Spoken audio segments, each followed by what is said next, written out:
So the world of direct tax is, I think, getting influenced by three major trends, and I think that will get reflected in this budget as we see in the end of this February.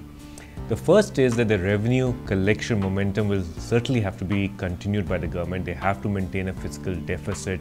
There has been historically a challenge, and that recognition by this finance minister will have to be there, that he needs to keep the revenue momentum going, which means preserving the tax base and of course having certain consistency and stability in the tax rates. And that's all the more important for direct tax in the next 12 to 24 months, because India is going to be embarking on its first major indirect tax reform, which is GST.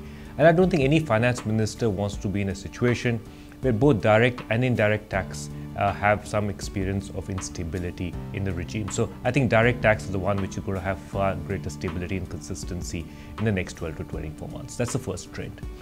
The second is that the Prime Minister and this government wants to certainly bring back a focus on growth, on development, on investment. And that requires reducing the tax adversity that is being experienced by investors. He has to build the investor confidence, and I think that is extremely important. I think the budget will try to deal with some measures on this.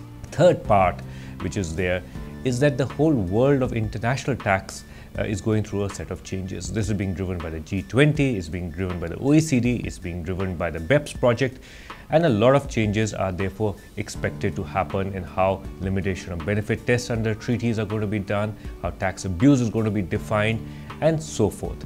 So I would expect that if we look at the budget which is coming through, there will be three sets of changes that will come through as a result of this.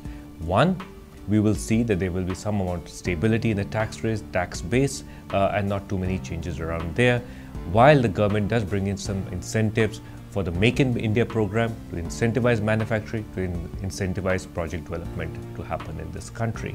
Thirdly, the Finance Minister will take on board some of the recommendations from the Tax Administration Reform Commission that was headed by Dr. Shom that had been set up. Tax administration reforms is going to be another key area that this budget could focus upon, more by way of the talk of the Finance Minister, more by way of reassurance rather than by any policy enactments.